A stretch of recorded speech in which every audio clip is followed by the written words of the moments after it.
जय जगन्नाथ सांग माने आज बनैबा कखारु फूल चप। प्रथमे कखारु फूल को सब धोई नबा।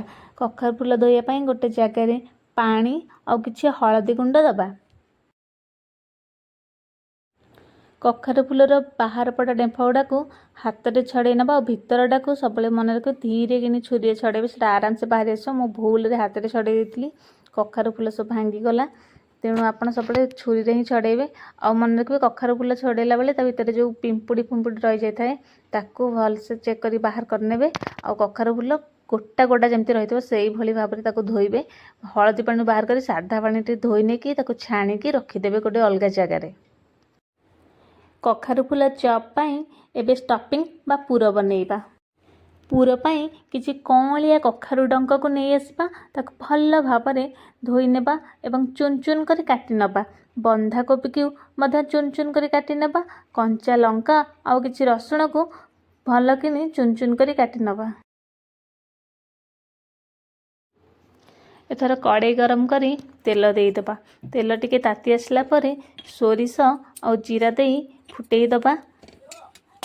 सोरिष जीरा फुटीगला परे से कंचा लंका आ रसुण दे टिके भाजी नबा। रसुण और कंचा लंका भाजी हो गला परे कटा जाइथिबा बंधा कोबी आउ कखारु डंक को पकई टिके भल भाव में भाजी नबा। अल्प टिके भाजी हो गला परे स्वाद अनुसार लूण देदबा। आपण चाहिए समय किसी सिझा आलू दे पारिबे।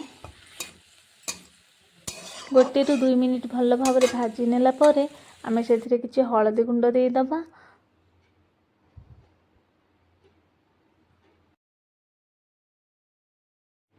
हळदी दे आउ टिके भल से भाजी नबा।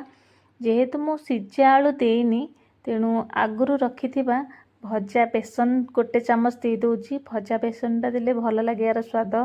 आपण सिझा आलू देले भजा बेसन किछि जमा देबे नाही। बेसन को भल भाव में 1 मिनिट भाजी सारा पर एबे आमे पूर को ठंडा पाकु छाड़ी दबा। चप पाई प्रस्तुत करिबा बेसन चाउल चूना अल्प लूण और पानी दे गोटे बहलिया मिश्रण। देखो कखारु फूल मुझे जमी धरी से भाई कखारु फूल को धरवा आउ पूरटा को मझे देकी चारिपटू भांगी नवा। फूलटी को भांगी सारी तल मुहां कर रखिदबा।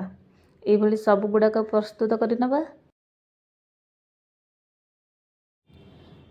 एथन मिश्रण टी को भल भाव में गोले नवा। जेहेतु आम चाउल चूना देते से बसी जाइथिबो ताकू भलसे गोले नहीं गोटी गोटी किनी कखारु फूल को ता भीतर थोइबा। कखारु फूल सब थोई सारिकी आम चामच साहाय्य गोलनी को बा मिश्रण को कखारु फूलर चारिपटे भल भाव में देदबा। जमती कखारु फूल चारिपटे भल भाव में मिश्रण सब लगिजिवो।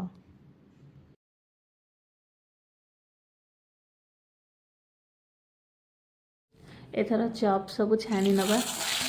छाणिला मन रखिए तेल मध्यम आंच रही दरकार ना बेसी गरम थिले चप गुड़ाक ऊपर पोड़ीज और भीतर किसी भी हो नथिबो।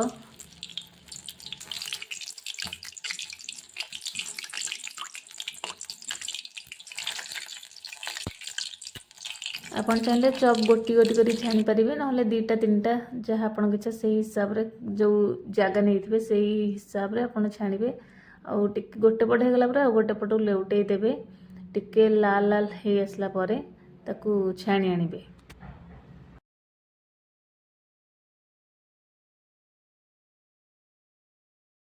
एबे प्रस्तुत हो गला आमर कखारु फूल चप।